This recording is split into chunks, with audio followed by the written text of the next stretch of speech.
Good morning, everybody. This is Dan Owen. This is kind of a different sort of a video because in this video, I'm going to be talking about my own journey, my own ideas about what is real, my belief in God, why I believe the things that I believe. We sort of approach this from a philosophical standpoint, but I want to share with you some of my thoughts, and I'd appreciate your comments regarding your own journey in finding your belief in God, your belief in the Bible, etc. We may do this in more than one part, but today we're going to begin by talking about why I believe certain things I believe. So, here we go. When I examine my own assumptions upon which all other things that underpin my thoughts are based, I must begin with the assumptions about what is real. I can't imagine that only matter is real because matter is inanimate. It has no mind, it has no thought, it has no intelligence. And yet the material world is filled with symmetry and complexity and order. Order doesn't come from chaos. So there must be truth to the apostolic statement in John, in the beginning was the Logos. Centuries before Christ, the pagan philosopher Heraclitus of Ephesus believed that there was a unifying idea or principle that organized the universe. He called it the Logos. The Logos in ancient Greek means something like logic. It means a principle. It can mean a thought. It can mean mind. It can mean word. But surely there must be mind because the world around us declares intelligence and design of the highest order. The heavens do proclaim the glory of God, and the sky does proclaim his handiwork, Psalm 19:1.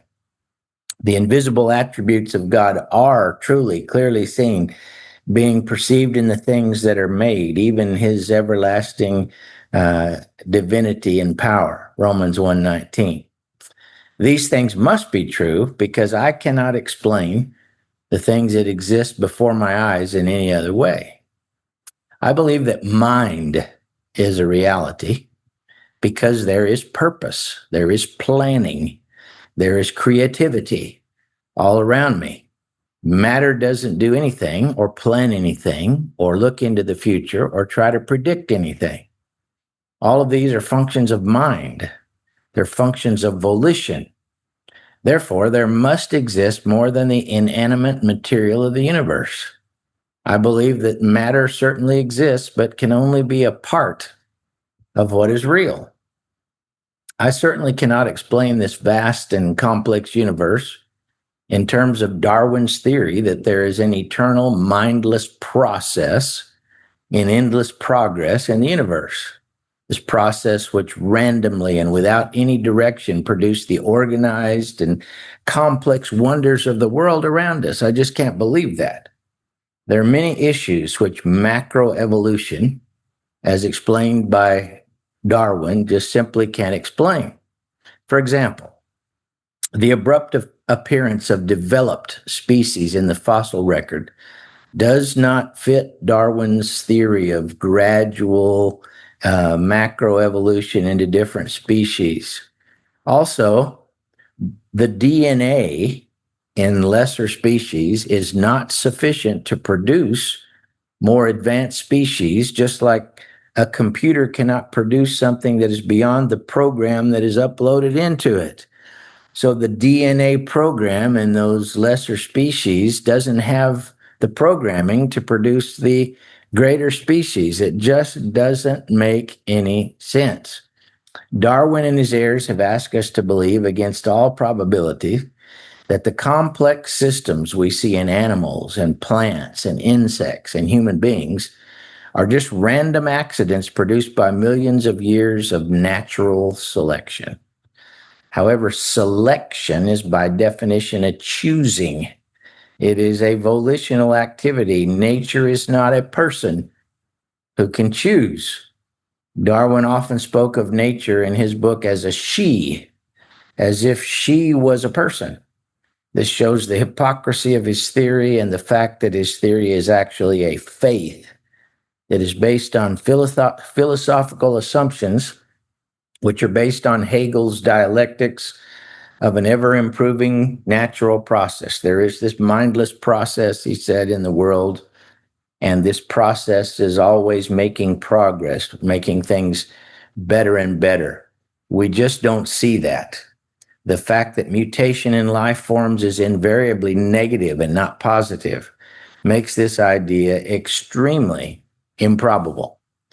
So, in my view, we must assume that mind precedes matter, that a vast intelligence precedes the design of the universe around us, and I believe that intelligence is the creator, the God of the Bible. Next, if you'll permit me, next, there is no mind. If there is no mind behind creation, there's no meaning. But there is meaning all around us. Consider human language in its many forms. Language is any symbol or series of symbols which have meaning. It is mind-blowing to me that there are an infinite number of sounds and symbols that can convey the same meanings to human beings. Words in any language have meanings. Words refer to something. There's an intention behind words to refer to something, whether it's a specific color like red. If I say red, you understand a particular shade or shades of color, and that comes to your mind. It's the reference, and everybody understands it in whatever language. I can say red in English. I can say rojo in Spanish.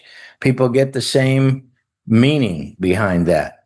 It can be a color. It can be a concept.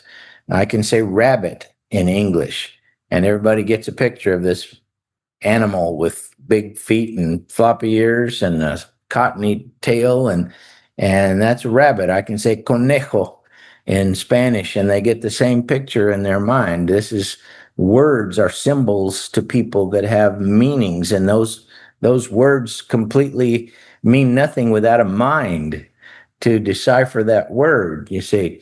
So there's intent behind every word or symbol, and that shows that there's a mind behind that intention. Language itself infers mind. I can think of no explanation for language which does not require a mind. It takes mind to decipher language, and it certainly takes mind to create language. And the complexity of the world's many languages points to a vast intelligence. It takes mind to do this. How can one possibly explain any of this as the product of random, mindless processes devoid of intentionality? That is absurd, and the probabilities against it are astronomical. By the way, human language itself is an amazing phenomenon. Why does man alone communicate in complex language, sharing very complex ideas via an unlimited number of symbols? How can human beings from all over the planet use vastly different symbols and sounds to communicate the same kinds of ideas? To those of us who have heard Native American dialects and Mandarin and Cantonese and Korean and Portuguese and Spanish, Italian, French, Russian, German, African dialects, Polynesian dialects, and we've seen the vast variety of symbols in which these people communicate, we see a capability in human beings that defies reason if it is a freak accident of nature. Surely the very phenomenon of language betrays a mind greater than any of us can imagine. It is then such a long leap to believe that not only does complex language comes from an intelligent creator, but that he would use this language, hopefully, to communicate with his creation. I don't think that's much of a leap. If the account of Pentecost is true, and I believe it is it not a mighty miracle that these Galileans spoke God's good news in the very dialects of the people from all of those nations in their own languages and still conveyed the same message to everyone present? So I have come to believe that language itself must come from God. and it seems quite reasonable that God would communicate with us in language. This is especially true because we alone, out of all the creatures under heaven, communicate in complex language. What then shall we do with the ancient library of Greek and Hebrew documents which comprise the Bible? What shall we do with this library, which claims to be a lengthy communication from God given to us in human language? These are some of the first things I think about when I think about whether there is a God. The biblical library has caused me to believe that the infinite creator has communicated with mankind in language. Francis Schaeffer has argued for this in his short philosophical book called He is There and He is Not Silent. This faith is based first on the things we have mentioned above, which we gain from observing the natural world around us.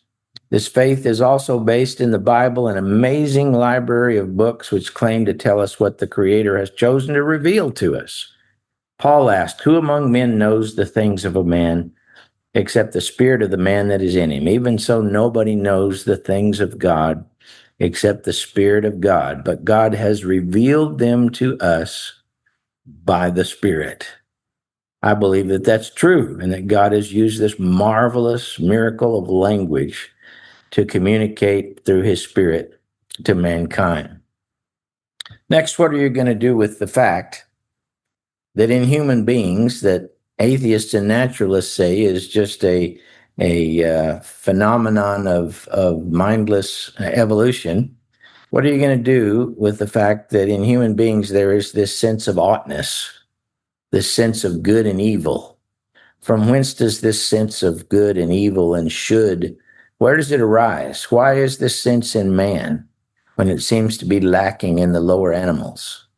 Where does this sense of oughtness find its origin, especially if one assumes the philosophy of natural mechanistic materialism? How does the very idea of moral goodness and righteousness even arise from the primordial slime through billions of accidental events and end up without any plan in the consciousness of a wonderful being that is a human being?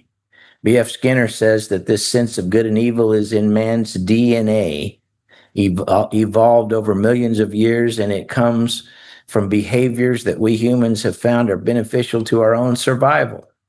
But where does man even derive the idea of God and His goodness if there is no such being? The Apostle Paul said that man was made to seek God, if haply he might feel after Him and find Him, for God is not far from any one of us. For in Him we live and move and have our very being, Acts 17, 27 and 28. Does it not make sense that we, creatures of God, are innately drawn to the good Creator in whose image we are made? Further, even without the scriptures, it seems to me that we can conclude that the force behind the universe is non-material. Why?